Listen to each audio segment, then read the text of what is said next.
We are thrilled to have the team from NEO3 here with us today, Jim Rosenberg and Patrick. And this is Jeff Herman and Ryan Cochran from the Business Journal. And today we're talking about accelerating business performance with automated financial planning. Something critical to everyone's business is to accelerate performance. And so as a matter of housekeeping, we'll be handing the presentation over to Jim and Pat here momentarily. But please feel free to use the Q&A function, the chat function, and even pose your questions on Facebook Live. I'll be over monitoring the Facebook stream. Ryan's going to be monitoring here at Zoom, and Jim and Pat will be sharing all their knowledge and expertise on how to accelerate business performance. So with that being said, thank you all for joining us today, and I will hand the presentation over, and let's go. My name is Jim Rosenberg, and I'm with NEO3, and I'm going to be walking you through this presentation today. Okay, here's my slide coming up. Been doing this now for 20 years. Well, technically, tomorrow will be 21. It's interesting over the years, the evolution that has occurred in that 21-year period of ERP solutions that we've been dealing with. What we're talking about mostly today is Oracle NetSuite, which is on the cutting edge of newest technology available in ERP cloud-based solutions. In my mind, it's not that long ago that we were dealing with, software that's installed on your desktop or server in some local area network in a office environment, which is, a lot different than it is today. We're all at home, we're getting things from the cloud. Before, there used to be a little server in some closet in somebody's room that was under lock and key, and that was to be so secure. And you had a little tape backup you had to deal with there and all that. And that's really changed in the last 20 years. And it's been fun. If you're in the technology industry today, it evolves. It used to be every year there were new things coming out. Now it's every 10 minutes. So you have to really pay attention to what's happening. Okay, so today we're going to talk about business performance, specifically with respect to financial information that you should have at the tips of your fingers so that you can make decisions for your company in a more timely fashion with better data, with some forward-looking type information so that you know where you're going and your business is going. So we're going to talk a little bit about that as we get into the software demonstration. And we'll talk next about some of the challenges that our customers are facing today and that we know that some of you guys are facing as well. First of all, what's the future hold for everyone, right? If you talk to me or anybody probably on this call prior to March 15th, the future then looked a little different than it actually turned out to be, right? So the new future, the new reality is what we're looking for heading forward. And now we all know that we have to be a little more nimble, a little more adaptable. This global pandemic kind of taught us a lot of things and made us learn how to operate our businesses in a different environment. As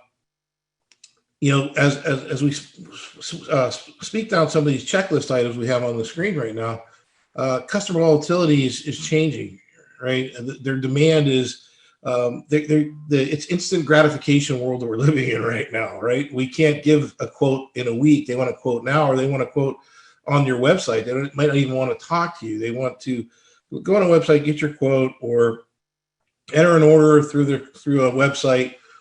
Interaction is less than it used to be. We have to work harder to get our customers. So that's changing, and we have to have better systems in place so that we can deal with those ever-changing issues. Again, that speaks to number 3 on this list: high-pressure decision-making with less time and resources. Sometimes, on March 17th, we all had to make a decision. That's when Ohio shut down, and luckily we were in a position, NEO3 was, and a lot of our customers that had a cloud-based solution, that they could say, okay, for the most part, we can move our office people off-site, and they were able to do that because they had a package that allowed them to do that. And then lo and behold, a little bit later on, we got calls from a lot of other people that needed the same sort of thing. most importantly of all of this is that you have to be able to keep an eye on your finances. Your data has to be available to you at your fingertips. It has to be quickly accessible, and it has to make sense to you. And we're going to show you a little bit of how that is going to be played out in the demo in a little bit. Last but not least, you have to mitigate risk. Again, this pandemic really has uncovered a lot of areas in our businesses that are threats. And, when you have good data at your fingertips, it's a lot easier to mitigate risk. You know what you have available to you from resource perspective, what kind of cash flows coming into you. None of us could see the future, but we could plan for certain realities in the future, given that we have some data in front of us. As always, new challenges bring new opportunities. And, one of the things that we benefited from as a team at NEO3 is our industry is kind of lending itself to the remote worker. We're a technology firm. We do support, we do implementations, we do consulting. A lot of our competitors across the United States are, already remote-based workers, and we were more of an in the office kind of group, and let's get together and let's huddle up on these things and talk these things through. When we had to make those changes in March, we realized that we could make those changes, and we were pretty good at it, and that was something that we just embraced instead of burying your head in the sand and say, hoping this thing blows over, because it still really hasn't. And here we are in September.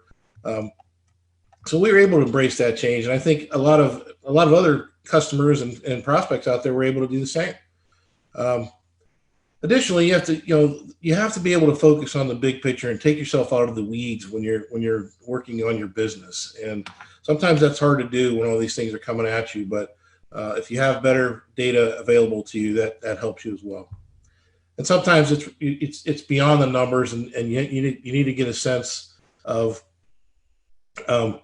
looking at potential issues that will show up before they actually do, and predict when there could be issues in your business. We know that's hard to do, but it's something that we constantly have to work at, and we can help you with that. Planning for success. And Pat, you can jump in at any time, but I'll go ahead and continue here. Yeah. Important things that when you're talking about financial forecasting is you need to have real-time availability of financial data and visibility of that. We have a lot of situations where our customers have data in different sources, and then in order for them to make a good decision, they have to pull a spreadsheet from here, or some financial data from their payroll service, or what have you, and put that all together into one place so they could, now I have a full picture. We'll show you how NetSuite can help you with that. The ability to do what-if scenarios is important too. You can do that with budgeting and planning. And again, with the end-to-end budgeting and rolling forecasts. We'll talk a little bit about that when we get into the product. There's when it comes to automation, there's a lot of pre-built workflows that are available to us in NetSuite, as well as predictive reporting that we'll get into a little bit today. But those types of tools enable you to look forward and manage your business from a high level and be predictive about things rather than reactive. So all of this is possible with our financial management software, which is called Oracle NetSuite.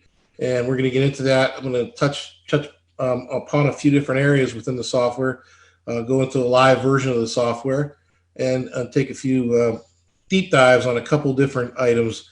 Some of my favorites are the financial reporting aspects of NetSuite. I'll spend some time on that. Pat, if I get too involved in that and get too excited and spend too much time, just hit me up here. No problem. So last thing here is we'll go through a couple slides here. We've been able to reduce budgeting and forecasting cycles for our clients by up to 90%. NetSuite has. It's truly a better alternative than trying to put manual spreadsheets together or manage an on-premise solution, which is when you weigh the cost of all the hardware and the backups and all the overhead related to that, it can be very expensive. the key to having data in one place is that you're able to decrease your errors and improve your accuracy of your reporting. It's very easy to make a mistake in Excel. We all love it. We use it a lot. Everybody tries to use Excel. They know it, but it's, we all know that you can make a lot of mistakes in there. We've seen it happen. All that tied together gives you the ability to make better decisions, better informed decisions, and plan for your future. All right, so that's a picture of me, Pat, and Brett, who's our executive vice president. He also does some development for us. We'll have this slide presentation available to you after this so that you can download a white paper on financial planning, budgeting, and forecasting in a more in-depth view. We're going to be more on a high level today, but that white paper will get you down into some very good information, very detailed information, and then you can always call us and arrange a meeting to go over, more information on that as well. So as I was putting together this presentation for today, and I'm sorry I put it on a different slide deck, it kind of came to me late. Strangely enough, tomorrow is our 21st anniversary of our business. So it led me to start down memory lane and think about some things, So our 20th anniversary logo, which you saw on the previous slide, is now going to be expired. So we're going to have to go to 21, which is good. We made another year. But I was wondering to myself, hey, what were the phones like in 21 years ago? This is 1999. So these were the phones.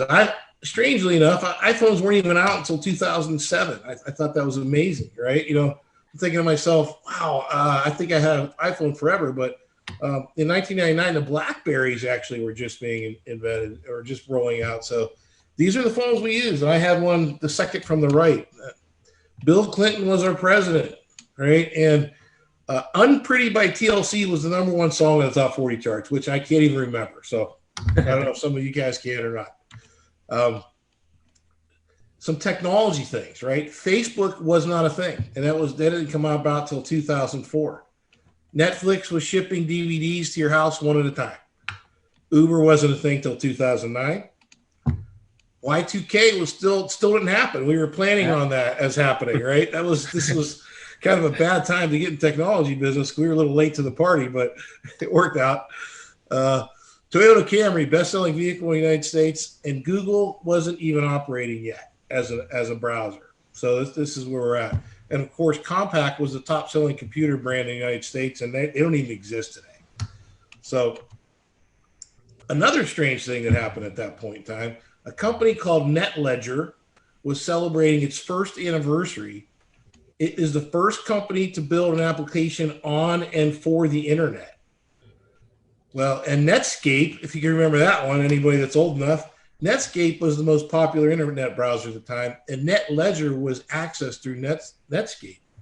And this is a screenshot of NetLedger system. It's the first online general ledger system, and that became NetSuite. So NetSuite actually started in 1998. They were a year old in 99. They changed its name to NetLedger changed its name to NetSuite in 2003. They went public in 2007. They were purchased by Oracle in 2016. And today they're the #1 cloud-based ERP software, the financial management software on the planet. So that was the cycle that happened. And I thought, when I looked at 1999, NetLedger was, they were way ahead of the curve. Now, we all know that a lot has happened in technology since then, right? Things have changed. Interestingly, though, if you look at this screen, that was one of the original screenshots here. You're going to see the brand new shot here in 2 seconds. So that's a little bit of a comparison on how things have evolved. Hey, Jim, before we head into this next segment, we got a quick question just from an attendee. They want to know what your first step that you recommend when someone's transitioning their business software. I would say the first step that you really need to do as an organization is understand why you want to do that, right? You really need to know, why do I want to make a change? What is the need that's driving me to make a change? Okay. We've been in situations where people want to change their software package and they don't really know why. And we go meet with them, and then we realize that they don't have a software problem or an ERP problem at all. Sometimes it's a personnel problem. Sometimes it's a culture problem. Sometimes it's other things that are driving. There's bad data. You might have a bad employee. I'm not saying that's the case, but there's the real thing that you need to decide before you talk to anybody is, why do we want to do this? What is the purpose? Because people like us are going to ask you that as soon as we come through the door. Like, what's driving you? What's doing this? What's making you think this way? So that's the thing I'd say. The first thing to do is prepare yourself mentally to know why you want to do this in the first place. Sometimes it's very obvious. We have disjointed systems. Sometimes it's not. Sometimes you'll get in there and say, well, I have a pretty good system. Maybe it's not configured right. Maybe that's all we need to do is fix it. And I'm a proponent of not changing it if it's not broken. So I would say that you need to really know why you're doing it. What we're looking at here actually is the homepage for Oracle NetSuite. And Oracle NetSuite is 100% cloud-based. You can't get it any other way. You have to go through a browser. It's built for the cloud, on the cloud, and started back in, like I mentioned earlier, in 1998. It was originally when it started. So everybody logs into the same interface, which I'm going to do right now. And, the security is off the charts with NetSuite, as it would have to be, because every organization logs into the same place. It's obviously open to, the internet, so you can access it anywhere, anytime, from any device. Now, we have some security measures built in to NetSuite so that you can lock it down a little bit more. And the two-factor authentication is an option. We could do IP restrictions so that only people can get to it from certain places. But in general, most of our clients just run it with two-factor and log in, and we've been very fortunate. No incidents. It's been very secure. So as we move through here, I want to talk a little bit about differences. We're looking at a dashboard here. As I mentioned earlier, you saw that NetLedger dashboard. This is the 21st anniversary of the dashboard. So this is a lot different than the screen we saw before. And when you think about a cloud-based version of software versus something that is on your server in your office, or in a closet somewhere, a legacy system, we call those. Those are on-premise systems. Those are installed and managed by you. First of all, as we discussed, you have a lot of overhead with respect to the support of that. You need an IT company to help you out. You need to have cables run. You need to have some sort of remote technology to access that from outside the building. You got to have antivirus. You have to be able to back it up. All those things are true. Not only that, but you then have to do a manual upgrade every so often, right? So whether it's every year or twice a year, somebody like us has to come in there and go ahead and install get the new software down, upgrade it, manually go through that process, test it out. That might take a couple days and some expense to have that done. But NetSuite is what we call a versionless software. You don't really have to do anything to it. Twice a year, NetSuite offers upgrades that happen automatically overnight, and that's a huge benefit. You go to sleep one night, old version, wake up, new version. You didn't even know there's some new features. You have a bunch of information that tells you what the new features are. There's a lot of ways that you get that information, so you know what the new features are. It's just a lot more seamless of an approach to upgrades than it was before. Just like using any cloud-based software like Facebook or LinkedIn, those are all cloud-based, and there's really no version. You just go log in and it's new software, and some days you find some new stuff. It's pretty cool. So that's how NetSuite is, and that's how it's always been. So this isn't a new thing for Oracle NetSuite. It's been like that for a while.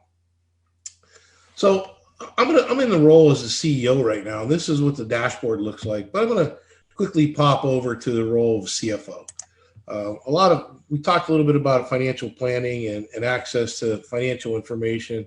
As you can see on this screen, NetSuite is designed to present information to you that you need right at your fingertips based on the role that you're in.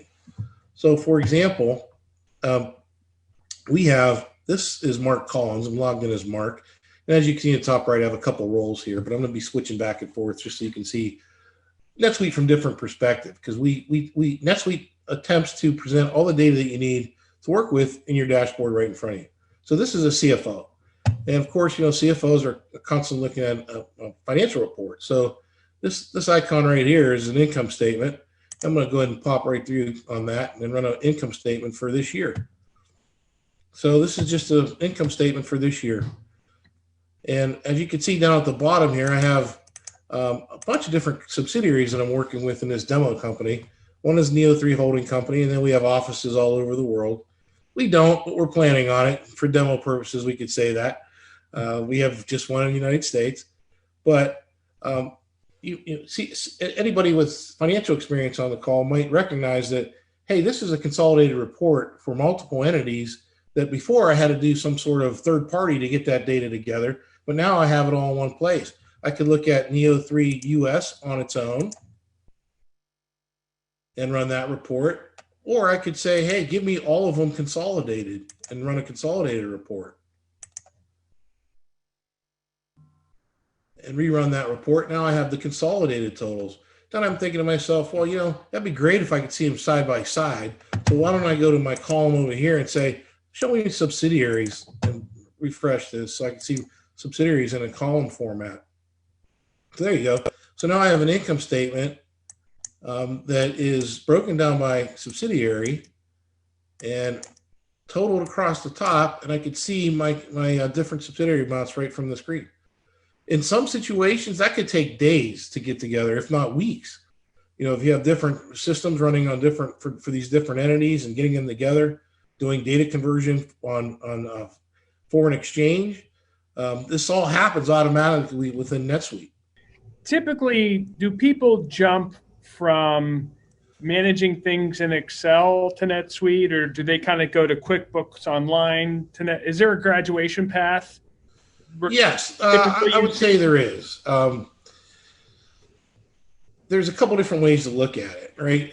Depending on the complexity and the volume of your transactions, that really is what drives your need for a system like NetSuite.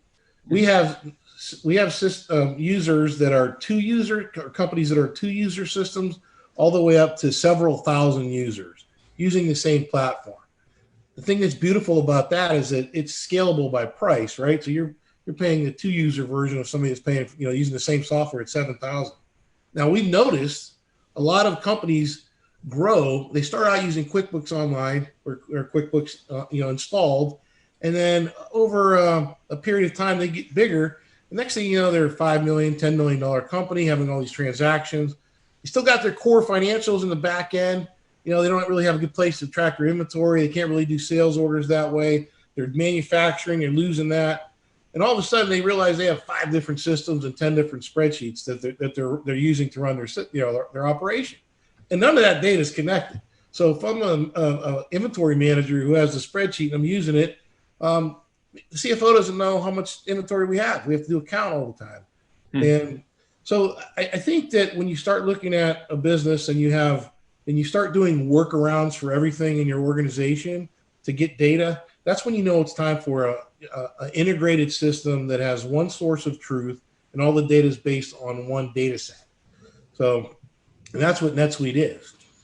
Right. Well, that single version of the truth is something I hear quite a bit. So that's true. Anytime you're having to jump from spreadsheet to spreadsheet, report to report, and there's not a unified perspective, you know, everyone's kind of working from different information, so to speak, related, but different perspectives. So that's good to know. Kind of those are the signals or the signs that one should consider when moving to a system like NetSuite. That's correct. That's absolutely correct. Okay, so this is just displaying the ease of showing you different data within NetSuite. Now this is all core data within NetSuite, and of course we can drill down on any one of these pieces of information to get further into it to see where this data came from. Another problem when you have spreadsheets all over the place, you got a spreadsheet that says, hey, here's the number, but where'd that come from? What's the support for that? So, you know, we could look at any one of these things here. Oh, here's all the support for this data. And of course we can continue on to click down through into the transaction itself if we wanted to go that far. Generally, you know, you may or may not do that, especially if you're at CFO level, but if you wanted to, you can. Here is that invoice that makes that up. So we'll just go back to our dashboard, and a couple other neat things,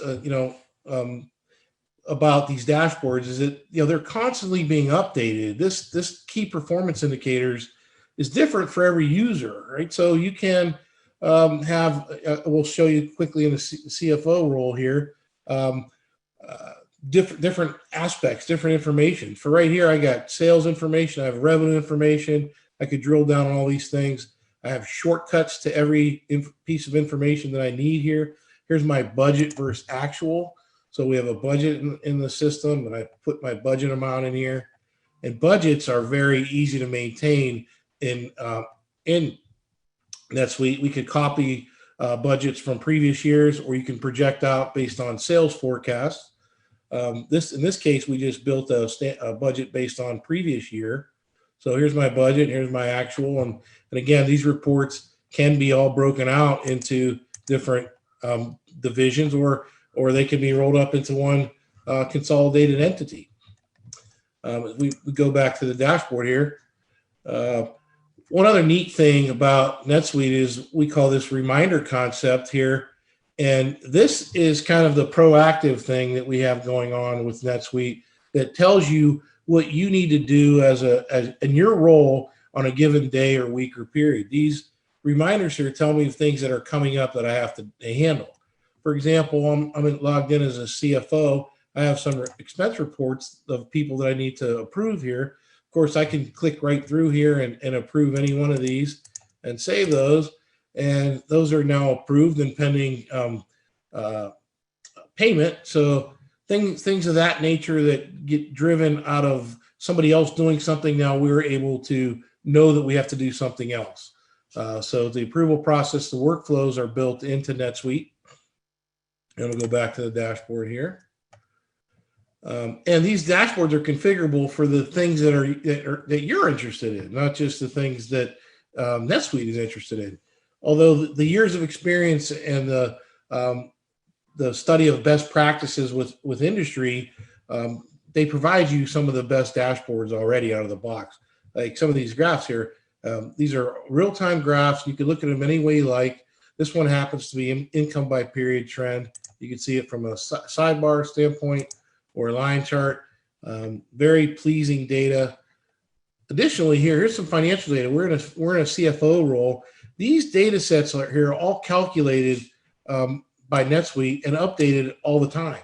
So this is real-time data. Anybody that has to deal with the bank needs to get this information quickly, sometimes on a monthly basis to meet your covenants, and that's an important thing. Additionally, we have cash flow projections. What are we going to need in the next several weeks? How much money we're going to need? And then we have a couple other, you have optional portlets on each side. So you can look at, here's an income by period trend. It's pretty neat. Over here, we have new customers versus existing customers, our sales breakdown.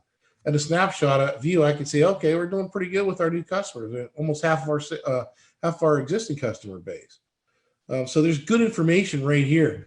And as you move across the top, each one of these portlets, these different areas have a different dashboard for you to look at. Like right now, we have our employee count is 45. Here's our revenue per employee. It's a big metric in a lot of industries. People want to see that. Now today, you might have to calculate that by hand every month. Now, of course, we have employee lists and so forth. And then as we get further down the road here, we go to the financial overview tab. And then you get some more information that you might not have on your main dash. Here's some comparative sales this month versus last. Here's your financials overview, a couple more metrics that were put in place there. Kind of neat thing here, 10 pipeline by status, right? This is telling me where my pipeline is for my sales team. I got 90% of my opportunities are in discussion. Are those going to hit pretty quick? I mean, we need to know when are those going to close. If they're in discussion, that's a pretty good place. That's sort of the end of the road there. So this data just keeps getting presented to you in different fashions. And of course, you can configure this. Now, if we switch over to the CEO role, the CEO obviously has different things on his mind. He's more revenue based, right? We have some key performance indicators here that are sales based. Everything's for the CEO is usually revenue based. Here's some KPIs. Here's my revenue for this month. Tells me the threshold last month, this month. We can look at expenses too if we're worried about those. We could change these meters to see a total bank balance, see what's in my bank right now. Those are all these things again are based on the role that you're logged in as. One cool thing about this, the CEO role, is that they have what's called board metrics. So anybody that's a CEO that has to deal with a board, there's certain pieces of data that board wants all the time, and these are all printable, and you can put them in a report, make these things pretty. Like here's our top 25 items by sales. So we're selling the switch quite a bit. We have some Spark over here, server. This happens to be a hardware dealer that we're talking about right now. And then we have these board metrics that banks and boards like these things. Your current ratio, your receivables turnover, your DSO, and these things are all calculated by the system. Again, if you think about this, and if you need these in your business, these are things that have to be calculated typically by hand or through some third-party means to get that stuff done. So NetSuite takes the data, puts it into one central place. Everybody's using the same data set, and then it's churned out and given back to you in different ways so that you can absorb the data and use it in any way you want to make better decisions.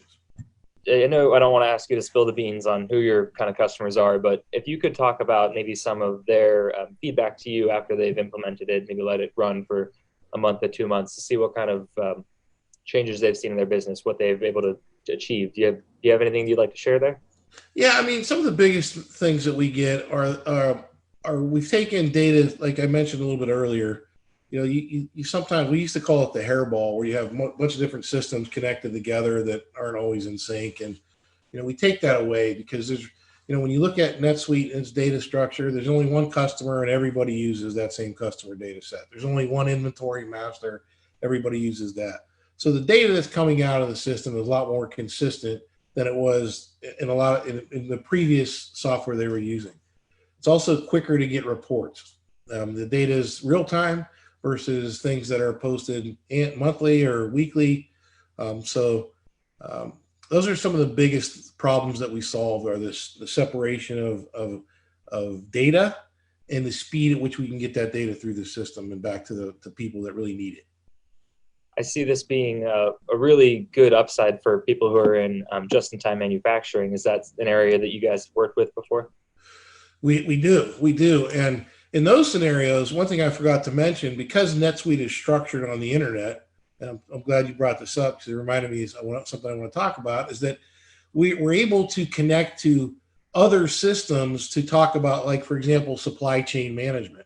I may be buying from people all over the world, and I want to know what kind of inventory they have in their facility, and we're able to integrate NetSuite to their systems in a lot of cases, so that we know how much material they have, when can we get, when it will be at our place, when it's going to hit our docks, all of that. And the same thing on the other side, we can provide that information to big retailers through EDI or other connections, so that we're wired in both ways. So the system's built, the structure that it's on, we're able to open up to anybody really on the web, which is very powerful. Yeah, definitely. I don't think I have any other questions. Patrick, is there anything you'd like to mention that maybe Jim and I didn't get to?